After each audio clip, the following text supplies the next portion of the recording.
los patriarcas de Israel. Esta es nuestra cuarta conferencia y en esta noche vamos a estudiar la promesa del Mesías. La promesa del Mesías y de qué forma Dios, a través de un hombre llamado Abraham, a la luz de la genética del siglo XXI, podemos nosotros ya encontrar la lógica de lo que fue escrito hace miles de años, cuando ni siquiera se conocía la transmisión de los genes y la transmisión genética, que repito, hasta 1860 comenzaron a hacer los primeros experimentos en el área de la genética. Dice Génesis 12, versículos 2 y 3, hablándole Dios a Abraham: y haré de ti una nación grande, y te bendeciré y engrandeceré tu nombre y serás bendición. Bendeciré a los que te bendijeren y a los que te maldijeren maldeciré y serán benditas en ti todas las familias de la tierra. Dios toma un hombre y lo bendice para que ese hombre sea bendición genéticamente a casi toda la población del mundo, como lo iremos poco a poco desarrollando. Vemos nosotros aquí en el versículo 2 la promesa de Dios a Abraham: haré de ti una nación grande. Aquí tenemos que ver 4 puntos importantes. El primero es que se le está prometiendo a Abraham que de su descendencia física, de su esperma, de su simiente, de su semilla, vendría un pueblo físico, de gente física, que somos tú y que somos yo, y que esas personas o esa nación con la cual dio a luz Dios, el cristianismo, daría luz a una nueva clase de personas, a la nación de Israel. En Génesis capítulo 13, versículo 16, dice la promesa: haré de ti o tu descendencia como el polvo de la tierra. Que si alguno puede contar el polvo de la tierra, también tu descendencia será contada. Aquí encontramos pues que Dios le está diciendo a Abraham que vendría de él un pueblo innumerable. Y que si este pueblo se pudiera contar, entonces se podría contar también el polvo de la tierra. Aquí inmediatamente hacemos una pausa y comenzamos a meter nuestra mente y a tratar de entender esto.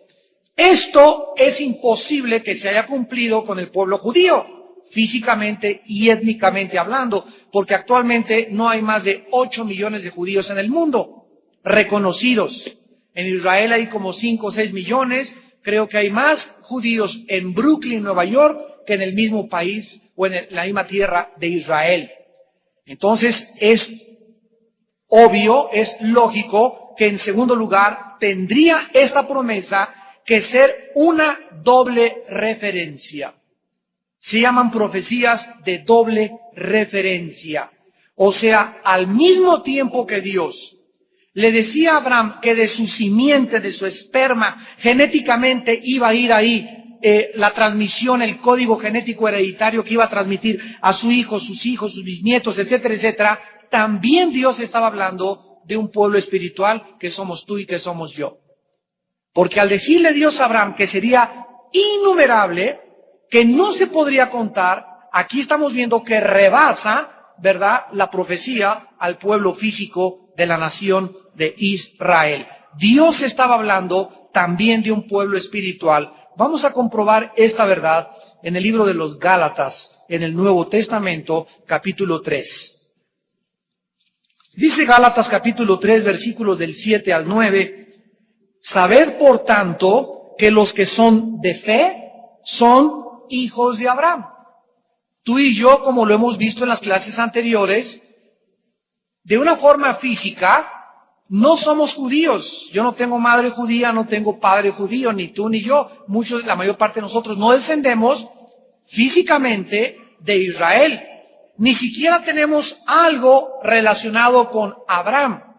Pero Dios le llama a Abraham nuestro padre. Y yo puedo decir en esta tarde, nuestros padres. Y tú también, Abraham, Isaac y Jacob.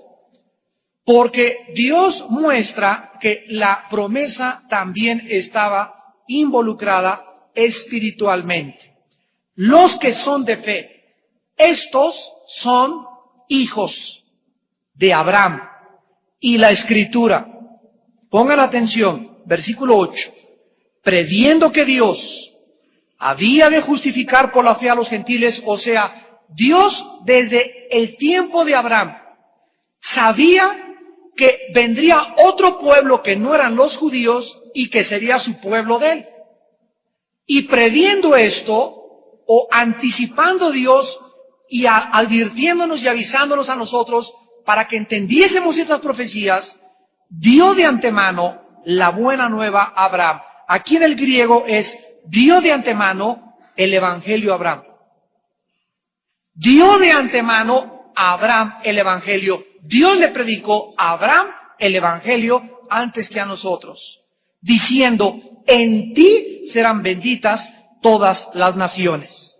Esto es maravilloso porque Abraham daría a luz a un pueblo físico, pero también a un pueblo espiritual. Creyentes de todas las naciones que vendrían a formar parte como el pueblo de Dios, los hijos de Abraham.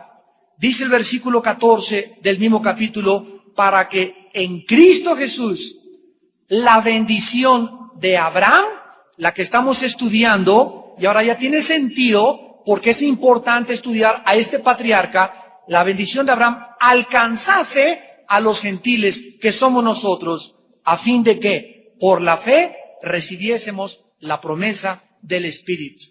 La bendición de Abraham me alcanza a mí cuando yo pongo la fe en Jesucristo. Y ahora Jesucristo lo vamos a ver que es la simiente de Abraham, que está dentro de mí, esa simiente. Él trae Jesucristo a mi vida y a tu vida.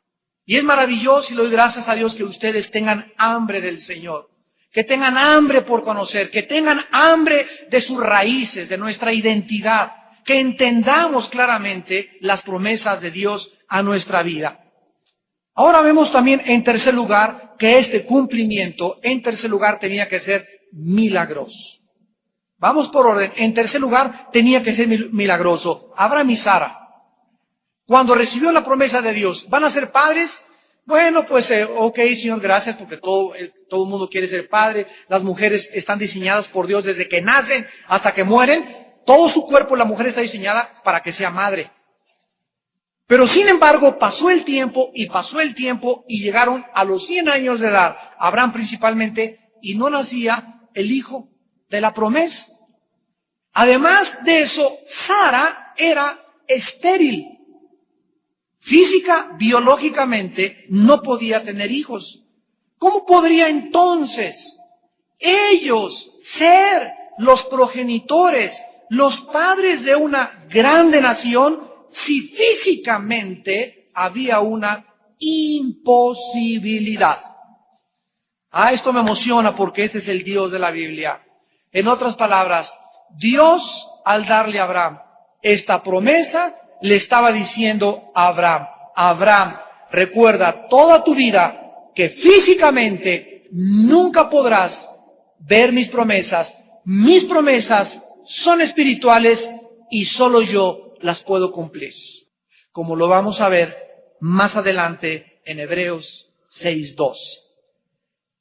Solo Dios podía darle vida al esperma, a la semilla de Abraham y a la matriz de Sara.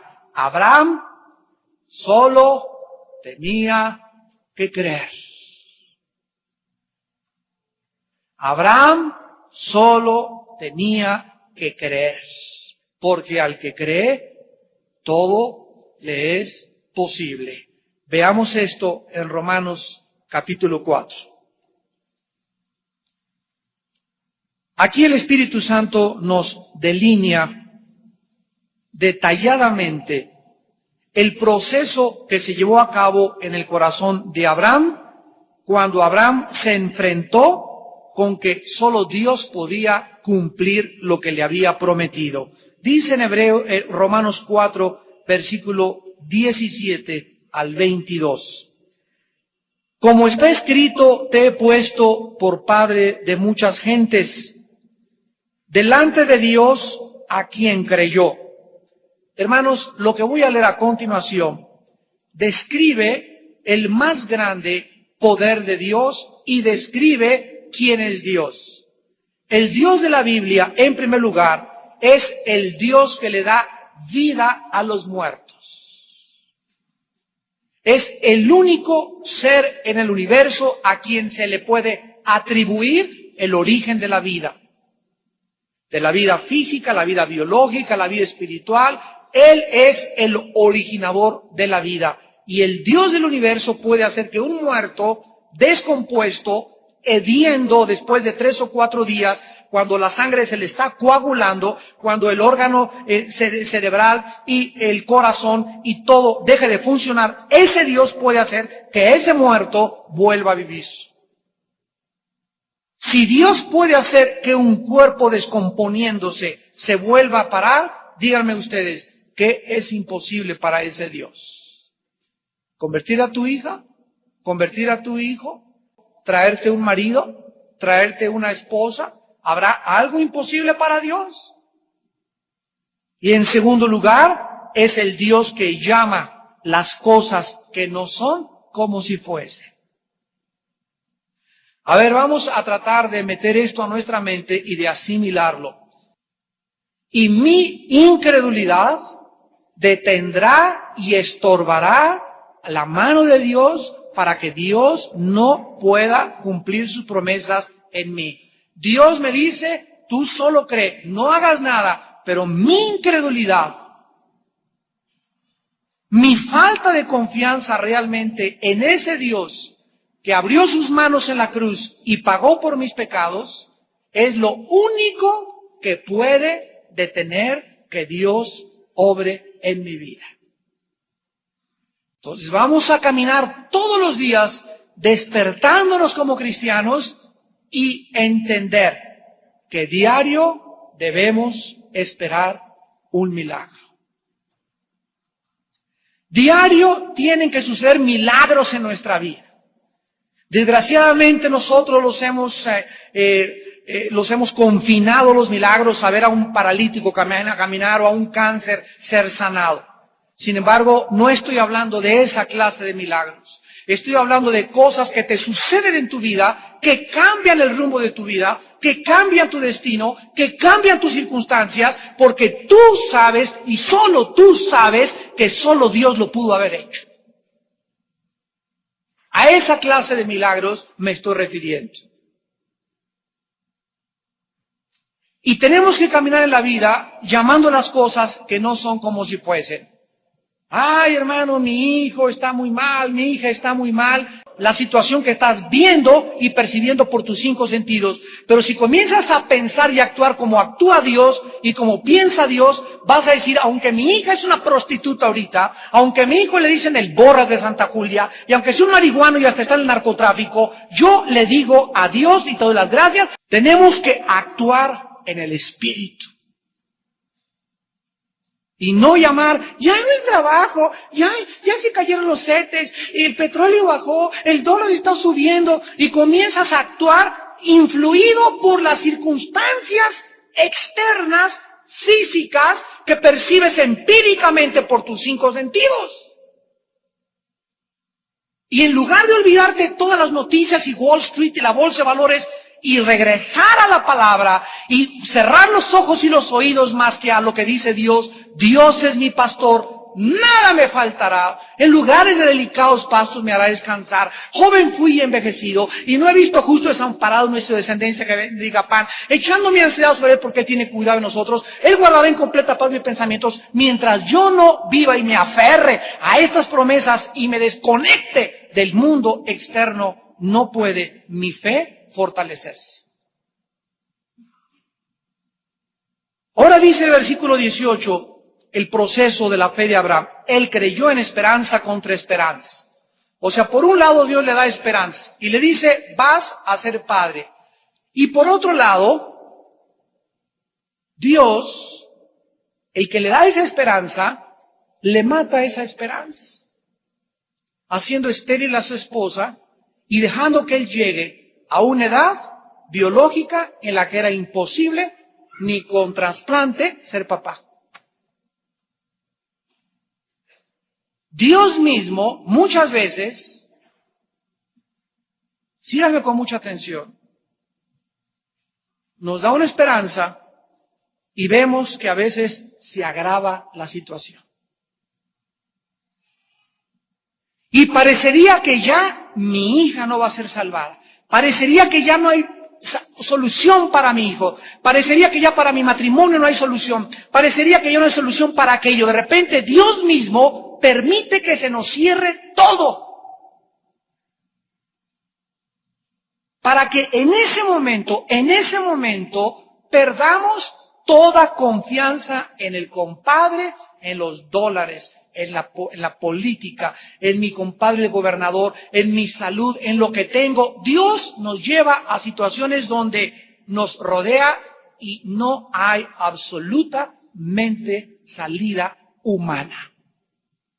Y ahí en ese momento, Dios nos ordena, quietos, no hagas nada y conoce que yo soy Dios.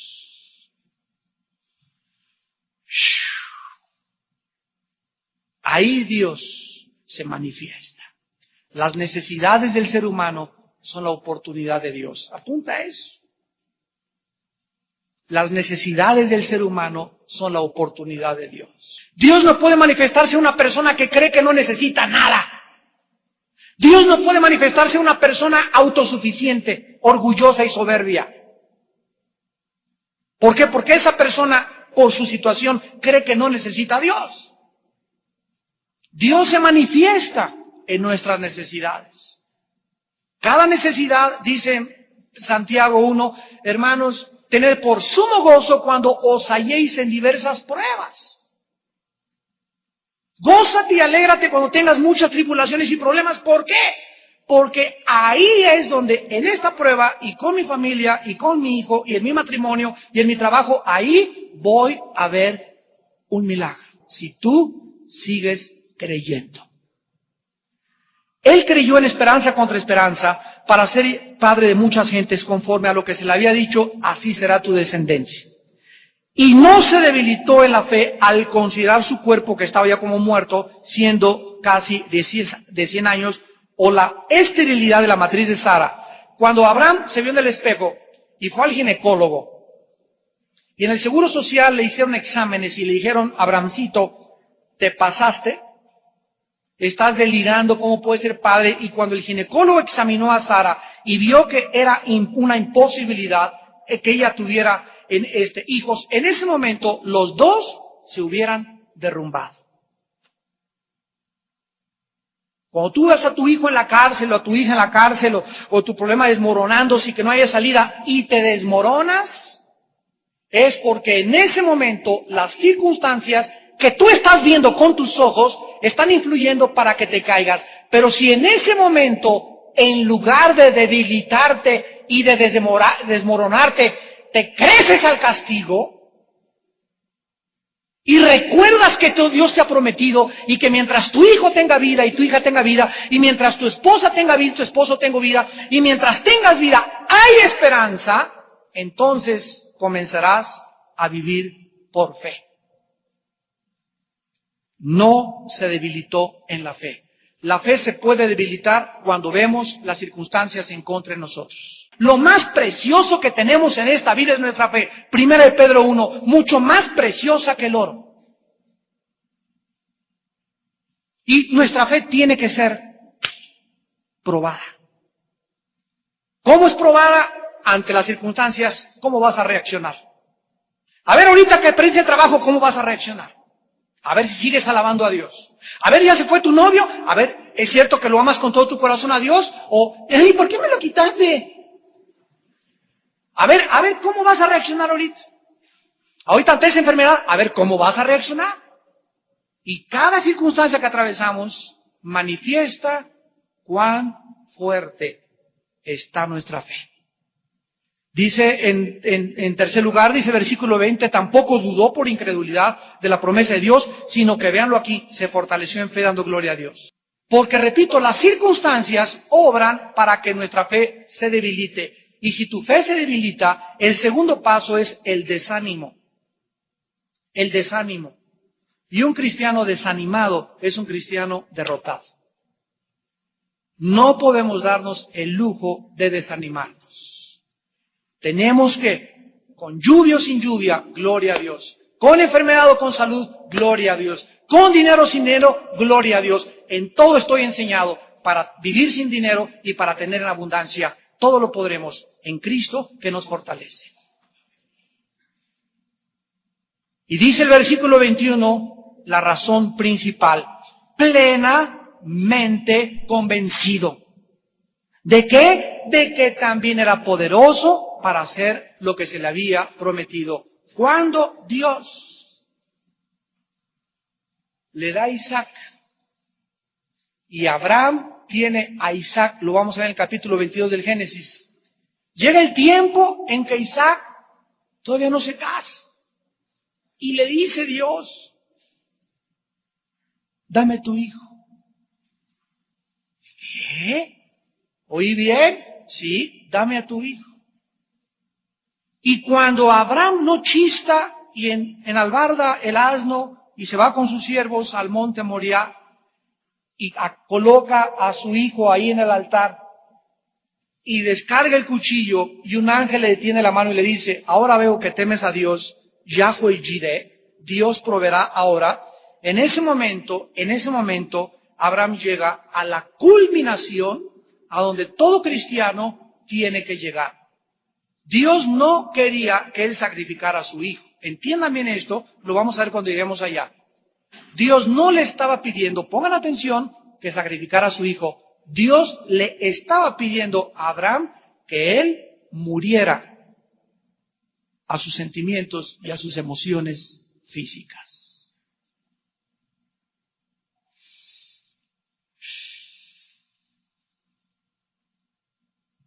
Que muriera a sus sentimientos y a sus emociones físicas. Y cuando Abraham descargó, aquí se nos dice que él realmente sabía que aunque su hijo muriera, Dios era poderoso para resucitarlo. Dios nunca nos pedirá que le demos algo sin que Él nos los vaya a reemplazar. Si Dios te quitó ese muchacho, te va a dar un galán de galanes. Si Dios te quitó esa mujer, te va a dar 5 veces mejor que esa mujer que Él te quitó. Pero Él te lo quitó, tú no, Él. Si sigues confiando en Él. Pero si tú te hundes, ahí cuando Dios te mueve el tapete, y tu corazón se vuelve en contra de Él, diciéndoles, porque estoy pasando esto, para eso soy cristiano, y para eso he pasado tantas cosas, para que me hagas esto, si tú tienes esa reacción ante Dios, pierdes absoluta y totalmente las bendiciones de Dios. Ahora regresamos nosotros y vemos que hay 4 promesas que Dios le hace a Abraham. En primer lugar, le dice, te bendeciré. Y vimos la clase pasada que la bendición de Dios significa 4 cosas. Cuando alguien dice, bendíceme Señor, o cuando Dios te dice, mi bendición está sobre tu vida, en el hebreo significa su amor, su presencia, su protección y su dirección y provisión. Cuando estamos bajo la bendición de Dios, nos sentimos amados por Él. Sentimos su presencia, la sentí hoy en la mañana. Y yo sé que hoy en la mañana yo estuve con Dios. Sentimos su presencia en nuestra vida y sabemos que Él es real. En tercer lugar, estamos protegidos por Él. El ángel de Jehová, Salmo 34, acampa alrededor de los que le temen y los protege. Él nos guarda, Él nos protege. lo vamos a ver más adelante. En cuarto lugar, Él nos dirige. Cuando estamos bajo la bendición de Dios, Dios me dice qué negocio hacer, qué inversión tengo que hacer, qué debo de vender, qué debo de comprar, qué no debo de vender, qué no debo de comprar, a qué escuela bendecir mis hijos, a qué ciudad debemos de vivir, qué casa debemos de tener. Cuando estoy bajo su bendición, mi vida tiene dirección. Y finalmente tenemos su provisión. Joven fui envejecido y no hay justo desamparado, ni su descendencia que mendigue el pan. Cuando tú pides prestado, escucha lo que te voy a decir, cuando tú pides prestado, ya es el primer síntoma que estás transgrediendo, que te está faltando algo, o tal vez no eres administrado, o estás gastando más de lo que deberes de gastar. Y dicen Proverbios, no te hagas esclavo de aquel que te presta. No estoy hablando de un préstamo para hacer un proyecto en el banco y que tú tienes un colchón para pagar, ni un préstamo para construir una casa. No estoy hablando de eso. Me estoy hablando cuando no tienes nada que te lleva a pedir prestado. Préstame 500 pesos, préstame 5,000 pesos, préstame 10,000 pesos. Ahí algo anda mal en tus finanzas. No hay bendición de Dios en tus finanzas. Y tú tienes que saber por qué. La mayor parte de las veces es cuando le robamos a Dios. Malaquías 3, del 8 al 10. Cuando le robamos a Dios, todo nuestro mundo financiero se descompone y de alguna forma Dios permite que el diablo, el devorador, venga y nos choque un carro, nos pase esto, nos pase aquello, perdamos por acá y por allá, porque Dios no puede ser burlado. En tercer lugar le dice Dios a Abraham, te engrandeceré tu nombre. Abraham es sin lugar a dudas el personaje más grande de la historia que jamás haya vivido. Es el padre de dos naciones actuales, los árabes y los judíos, y el padre de todos nosotros. Es increíble que los árabes y los judíos, que son primos hermanos, los árabes y los judíos son primos hermanos, los dos descienden, uno de una esposa de Abraham y los otros de la concubina de Abraham. Unos descienden de Sara, de Isaac, los judíos, y de Agar, la concubina que tuvo la nación de los árabes. Los dos son medios hermanos y primos hermanos con los jordanos y los sirios y los libaneses, y están desgreñándose en el Medio Oriente. En tercer lugar, Dios le dice, serás bendición. Abraham ha sido bendición a todos los seres humanos, de una manera importante, porque es el ejemplo de la fe a todos los que le siguen. Y aquí aprendo otra lección de mi vida espiritual. Cuando yo me acerco a Dios, cuando yo tengo comunión con Dios, cuando le doy mi corazón, cuando le doy mis pensamientos, cuando le doy mis sentimientos, cuando le doy mis emociones, cuando soy honesto con Él y cuando camino en serio con Él, cuando comienzo a caminar en integridad y cuando comienzo a caminar en honestidad ante Él porque me está viendo, es lógico que cuando yo esté con mi familia, a mis primos, a mis cuñados, no importa dónde esté, comienzo a ser bendición a mi esposa, comienzo a ser bendición a mis hijos, o sea, les transmito a mis hijos seguridad, les transmito dirección, les transmito su protección, porque esta bendición es para que yo bendiga a los demás. Dios no nos da nada sin que nosotros lo demos a los demás. Dios no me da bendiciones para que sean para mí. No, Dios me da todo lo que me da para que yo pueda darlo a los demás.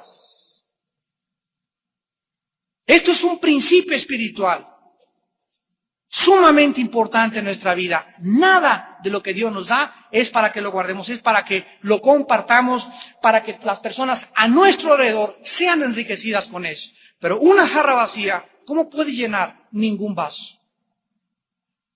Si tú no estás lleno, si tú estás lleno de temor, y estás lleno de incertidumbre y de desánimo, eso se lo transmites a sus hijos, se lo transmites a tu esposo, tu desconfianza hacia la vida, tu falta de visión, todo eso lo contagiamos. Y los amigos que tienes, dime con quién andas y te diré quién eres. Te comienzas a juntar con gente igual que tú de negativa, con gente amargada igual que tú, porque una persona espiritual no se puede juntar con un carnal, dice Romanos 8 del 4 al 8. El que es en la carne piensa en las cosas de la carne, el espíritu piensa en las cosas del espíritu. Comenzamos a asociarnos con gente que es negativa y comenzamos a ser como ellos. Dice Jeremías, conviértanse ellos a ti, mas tú no te conviertas a ellos. Dios nos bendice para que bendigamos a los demás. Y finalmente le dice Dios a Abraham, bendeciré a los que te bendijeren y maldeciré a los que te maldijeren. Esta promesa no solo se refiere a Abraham, sino también a todos nosotros. Veamos los pasajes. Uno está en Números, capítulo 23. El libro de los Números, 23 del 7 al 8. El rey de Moab había contratado a Balaam para maldecir al pueblo de Israel. Y él tomó su parábola, Números 23, del 7 al 8, y dijo: de Aram me trajo Balac, rey de Moab, de los montes del oriente, ven y maldíceme a Jacob. Cuando la Biblia usa a Jacob, está refiriéndose al padre de todas las tribus, porque él es el padre de las 12 tribus. Entonces, cuando habla de Jacob, está hablando como un sinónimo de Israel. Y ven, execra a Israel. Y dice: ¿por qué maldeciré yo al que Dios no maldijo? ¿Y por qué de execrar al que Jehová no ha execrado? En otras palabras, fíjense ustedes lo que está diciendo el Espíritu Santo. Si Dios me bendice a mí, y yo estoy bajo la bendición de Dios, por la comunión que tengo limpia con Él todos los días, y estoy caminando en el Espíritu, si hay algún brujo, si hay alguna bruja, si hay algún falso profeta, si hay alguna persona, alguien que practique el vudú, alguien que me quiera hacer algo a mí, no me puede llegar, porque estoy bajo bendición.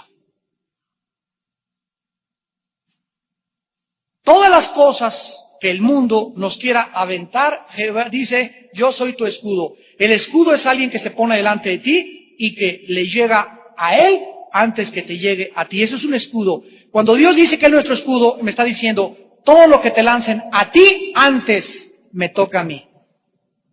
Cuidado. Cuidado con maldecir a un hijo de Dios. Cuidado con maldecir a un cristiano. Te va como en feria, compadre. Cuidado si tratas de hacerle algo mal a tu suegra y es cristiana. Cuídate porque te va como en feria. Cuídate de planear algo contra un ungido o una ungida de Dios, porque te va como en feria.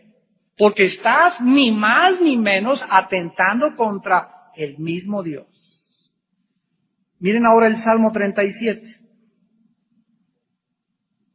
Dios maldice a los que nos maldicen, y a los que nos bendicen, Dios los bendice, porque somos sus hijos. Dice el Salmo 37 del 12 al 15. Maquina el impío contra el justo. Ahí está en su mente planeando: le voy a meter una zancadilla a esa persona, y él no sabe que es cristiano. Y cruje contra él sus dientes. El Señor, allá arriba, nosotros no tenemos por qué preocuparnos de andar con sospechas, quién anda atrás de mí, ningún espíritu de paranoia me andan persiguiendo, no voy a esconder nada. El Señor desde arriba está viendo todo. Yo, ore a Dios, a esas alturas, ¿verdad? Etcétera, etcétera. Él está viendo todo, Él es mi escudo, está riendo y dice, porque el Señor sabe cuando viene el día de la persona que te quiere hacer mal. Dice versículo 14, los impíos desenvainan espada y preparan su arco, entejan su arco para derribar al pobre y al menesteroso, para matar a quienes, a los rectos, a los de recto proceder. Escucha, su espada entrará en su mismo corazón y su arco será quebrado. Porque yo bendeciré a los que te bendigan y a los que te maldigan, los maldeciré. Qué bendición y qué maravilloso es caminar y habitar al abrigo del Altísimo para morar bajo la sombra del Omnipotente. Díganme ustedes si no vale la pena vivir cerca de Dios. Y finalmente dice en el versículo 3, Abraham en su bendición y anuncio del futuro Mesías: y serán benditas en ti todas las familias de la tierra. Génesis 12:3. Serán benditas en ti todas las familias de la tierra. Nosotros tenemos en nuestro cuerpo billones, con B de burro, billones de células. Todo, tenemos células en las orejas, células en el cerebro, todo somos células. En el núcleo de cada célula, nada como una cadena que se llaman los cromosomas. Los cromosomas transportan a lo que se llama genes. A ver otra vez, célula, núcleo, cromosomas en medio del núcleo, dentro de los cromosomas van los genes y dentro de los genes va el ácido desoxirribonucleico, ojalá que lo pronuncie bien, que se abrevia con las siglas ADN. ADN, que contiene toda la información genética hereditaria que traemos desde Adán y Eva. Desde tu tatarabuelo.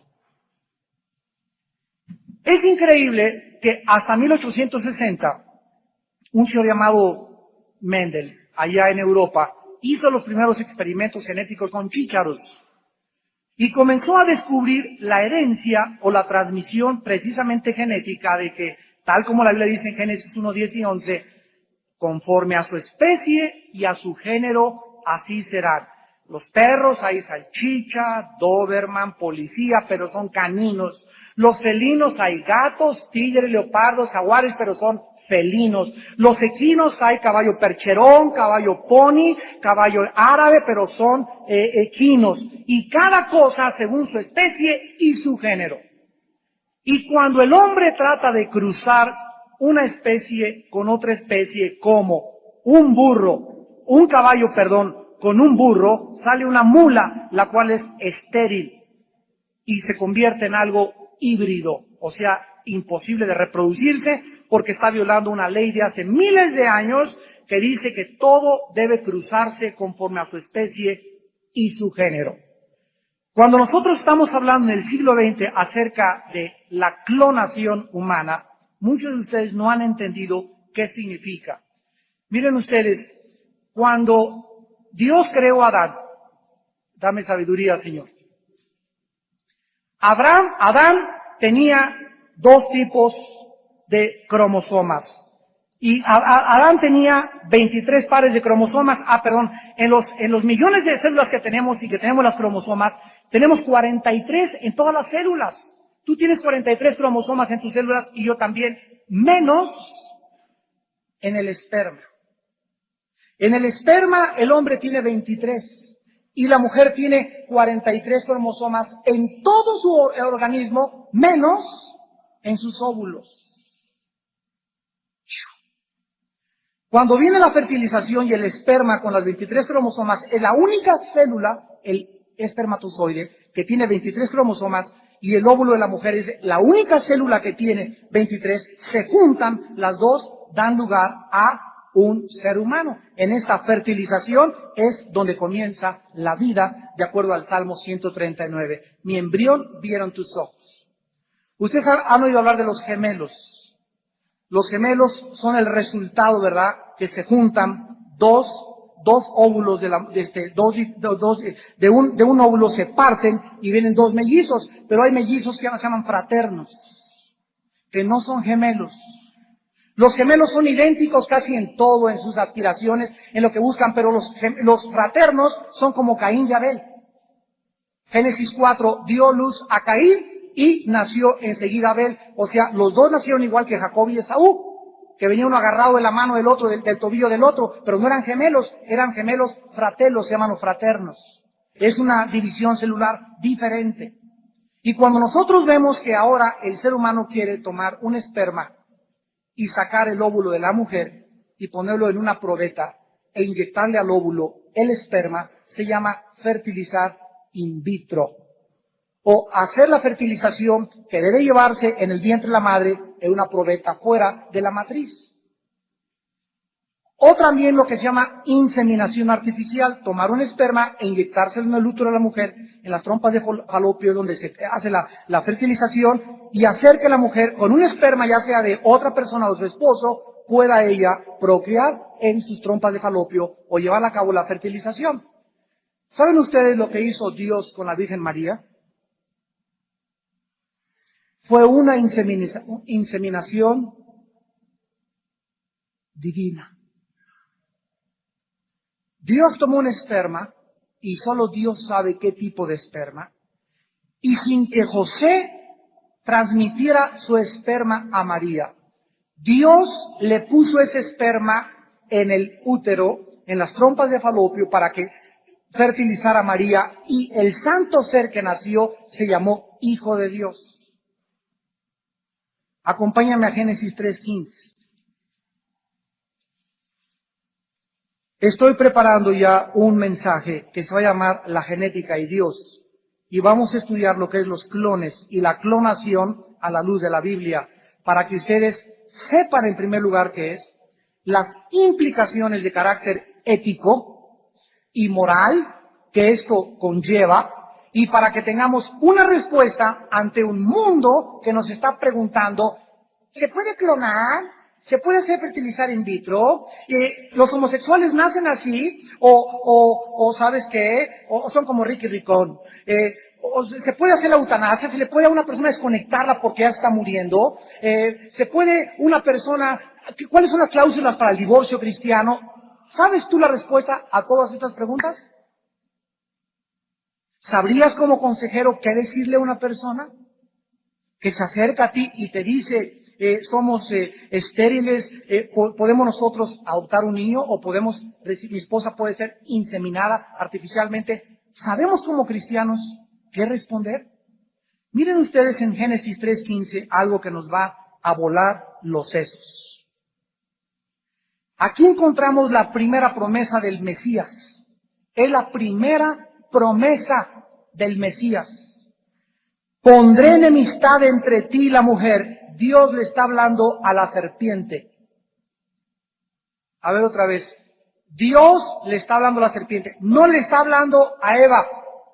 Dios le está hablando a Satanás, a la personificada en una serpiente. Es Dios el que le está diciendo al diablo una maldición, no a la mujer. Lo hemos malentendido. Pondré enemistad. ¿Sabes qué, diablo? Pondré guerra entre tú y la mujer. Yo voy a poner la guerra, dice Dios. En otras palabras, entre tu simiente y la simiente suya, la palabra simiente, apúntenla. Es la palabra hebrea semilla, simiente o descendencia. Esperma, semilla, simiente o descendencia. Cada vez que vean ustedes en el Antiguo Testamento, tu simiente o la simiente es esperma en el griego. Y en el hebreo es sera, con Z. A ver, otra vez, Dios le está diciendo al diablo, diablo, voy a poner guerra, yo voy a provocar una guerra entre tú y la mujer, entre la simiente de la mujer y entre tu simiente. Dios le está diciendo a Satanás, ¿sabes una cosa?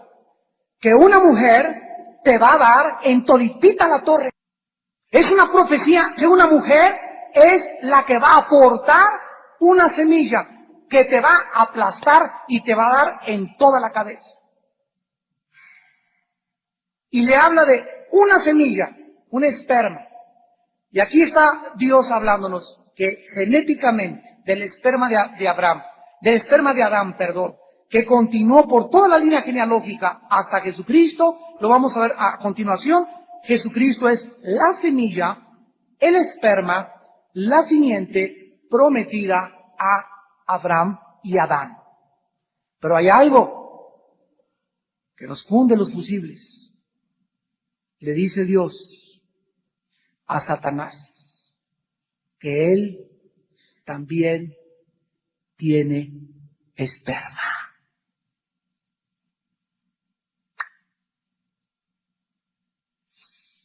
¿Ya lo vieron? ¿Ya lo vieron? entre tu simiente, o sea, Satanás produce esperma. Satanás tiene un esperma. Satanás es portador de una semilla.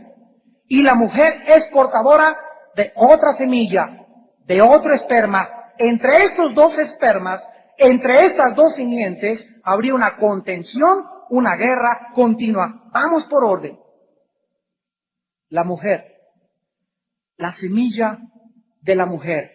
Pero genéticamente esto es inconcebible, porque no es la mujer la que lleva la semilla, es el hombre. Chirrió en cuanto apache.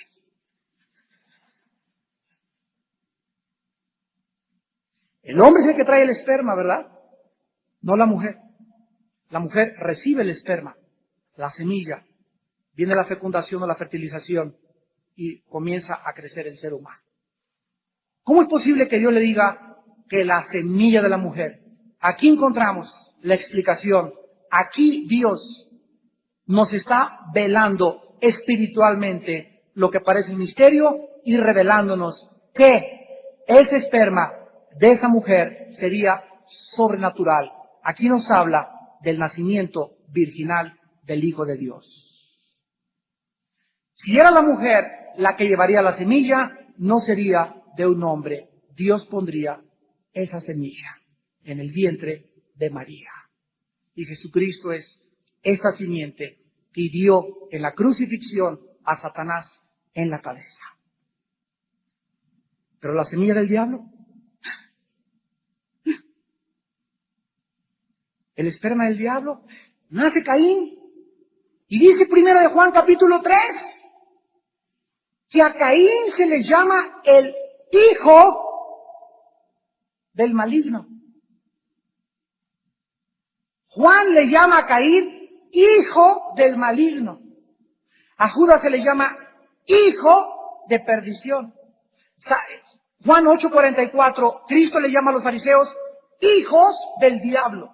Cuando Dios dice que es Caín, hijo del maligno, está diciendo que su papá es Satanás. ¿Cómo pudo Satanás convertirse en papá de Caín?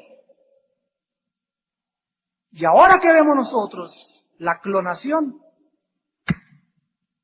y comenzamos a entender la genética, y comenzamos a estudiar. No saben ustedes, mi pasión es la genética. Porque ahí está todo el rollo. Ahí está todo el rollo. Desde Génesis a Apocalipsis. Ve Apocalipsis 9, monstruos con cabeza de mujer, pelo de león, dientes de león. Vemos en Apocalipsis 9, perversiones genéticas, hombres, animales. Desde el Génesis encontramos Génesis 6, los ángeles de Dios pervirtiendo el óvulo de la mujer. Así como se puede injertar en un óvulo un esperma y alterar a alguien y reproducirlo idéntico, que es lo que es un clon o una reproducción exacta, ¿verdad? Es como un gemelo exactamente. Esa persona que es reproducción o que es clonada, entiendan algo, si reprodujéramos a Hitler sería imposible porque no se puede reproducir a ninguna célula que tenga más de 6 meses de muerta. Eso, el Parque Jurásico de tomar el ADN de un dinosaurio, ¿verdad? Son pamplinas. El único rollo que es que sí se puede hacer mientras no tenga mucho tiempo, porque las células son las últimas en morir. Tú te mueres, se muere tu corazón, se muere tu cerebro, pero tus células siguen vivas. Si en los primeros 3, 4, 5 meses se toma una célula de tu cuerpo, se puede clonar. Pero si tiene más, mueren y es imposible la clonación. Es imposible clonar a Shakespeare o a Wagner o a Hitler porque sus células están súper muertas. Ahora, si una persona clona a otra o se saca la reproducción exacta de otra persona mediante este proceso de un tipo de inseminación artificial, sacando el óvulo, inyectándole el esperma dentro del óvulo, ¿verdad? O sacándole el núcleo al óvulo e inyectando el esperma para que haya otra reproducción exacta de lo que es el esperma sin el centro de la mujer, entonces la persona clonada no necesariamente sería tan mala como Hitler, porque para Hitler, para que haya sido Hitler, tuvo que tener cierta clase de padres, tuvo que crecer en un medio ambiente, tuvo que tener cierta universidad, y el medio ambiente cambia definitivamente las personas, aunque no nos exime de nuestra responsabilidad. Entonces, si una persona clona a Caro Quintero, no significa que va a ser igual físicamente, pero no emocionalmente. No emocionalmente. Hermanos, quiero decirles, no quiero profundizarme más, se las dejo después para que se queden picados. El anticristo va a ser un clon. Y saben ustedes que la mayor parte de los que vayan a ser clonados, porque estamos seguros que ya lo están haciendo, van a ser individuos sin familia. No, si se clona un hombre, tiene que ser del sexo masculino el clon. No puede clonarse un hombre y que sea mujer, porque me quedé ahí. El hombre tiene XY en sus cromosomas, la mujer tiene XX. Cuando Dios le sacó a Adán, a la mujer, del material genético de lo cual estaba constituida la mujer, fue posible que Dios hiciera del XY 2X. Cuando el esperma del hombre es Y se junta con la X, porque tiene 2X la mujer, entonces va a ser un varón. Pero cuando se junta X el hombre y X, entonces sale mujer. La combinación de los factores es lo que determina el sexo del ser humano. Si se clona una mujer, tiene que ser del sexo femenino. Si es un hombre, es del sexo masculino, a fuerza. No se puede clonar a un varón y sacar una mujer de él. Esto es maravilloso, es precioso, es profundo, pero al sacar Dios el material genético, pudo hacer una mujer con XX porque el hombre tenía XY. Si Dios hubiera sacado al inicio de la humanidad a Adán del material genético de la mujer, hubiera sido imposible, hubiera tenido que ser otra mujer. Porque la mujer tiene XX y el varón es XY. Qué increíble que la Biblia nos dé estas revelaciones científicas de carácter genético con miles de años que hasta ahorita las podemos entender y abrir los ojos y maravillarnos y decimos, Dios mío, qué grande y maravillosa es tu santa palabra. Tu palabra es la suma de la verdad. Ahora vean ustedes en el libro de los Gálatas, para terminar, Gálatas. ¿De qué forma la Biblia nos muestra? En el versículo 8, Gálatas 3, versículo 8. Y la Escritura, previendo que Dios había de justificar por la fe a los gentiles, dio de antemano el Evangelio, o lo que significa Evangelio, las buenas noticias, o la buena nueva Abraham, diciendo, en ti serán benditas todas las naciones. Y en el versículo 16, ahora bien, a Abraham fueron hechas las promesas, y a su simiente de Abraham, a su esperma de Abraham. No dice y a las simientes, como si hablase de muchos, sino como de uno, y a tu simiente, la cual es Cristo. La primera promesa, Génesis 3:15, tu simiente, la mujer, Satanás, hará la guerra contra ti. Y cuando vino Cristo, vino a declararle la guerra a Satanás. Ahora, dentro de nosotros tenemos exactamente las dos simientes. Tengo la simiente del mal y la simiente del bien. Romanos 7, yo sé, aquí está hablando un apóstol, un cristiano, yo sé que en mí no mora el bien. Yo sé que el mal está en mí. Ese mal, esa fuerza dentro de ti y dentro de mí, destructora, ¿de dónde viene? ¿Es algo intangible?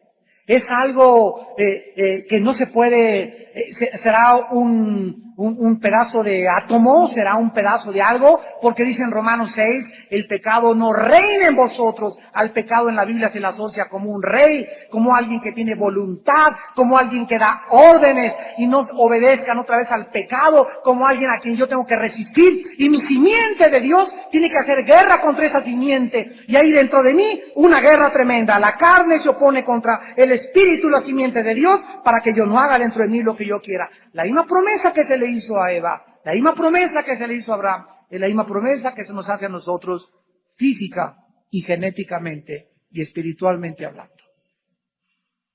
porque somos espíritu, tenemos un alma y vivimos dentro de un cuerpo. Oremos. Padre, quisiéramos tener toda la noche y todo el tiempo para hablar de ti, Señor. Te damos gracias por el tiempo que nos das. Te damos gracias, Señor, por la profundidad de tu palabra. Te damos gracias, Señor, por revelarnos cosas que a la luz de la ciencia han comenzado apenas a penetrar y donde ahora, a la luz de la Biblia, nos damos cuenta que no hay nada nuevo debajo del sol. Todo estaba ya escrito. Los descubrimientos de la ciencia son esos descubrimientos, no creaciones. La clonación no es una creación, es una reproducción genética, nada más. Te damos gracias, Señor, porque tú nos explicas a través del Espíritu, a través de la simiente, que es Jesucristo, y que ha nacido dentro de cada uno de nosotros, que hemos creído conforme a lo que creyó Abraham, que somos más que vencedores. Y que la simiente de Cristo es la que nos da el poder de vencer a la simiente del maligno, que también heredamos genéticamente y espiritualmente desde Adán. Ningún ser humano, ningún filósofo ha podido concluir y explicar el origen del mal, de la maldad humana. Ahora sabemos que es real y que nuestras fuerzas no podemos pelear contra tanta maldad en nuestro corazón. Ahora nos has dado un espíritu de poder, de amor y dominio propio, para vencer esa semilla con la cual nacimos todos, que traemos por herencia, esta maldición que es el pecado en nuestra carne y que continuará afligiéndonos hasta el día de la resurrección de nuestros nuevos cuerpos. Le podemos vencer a través de tu Espíritu Santo. Porque si por el Espíritu hacéis morir las obras de la carne, viviréis. Y la carne no puede someterse a Dios.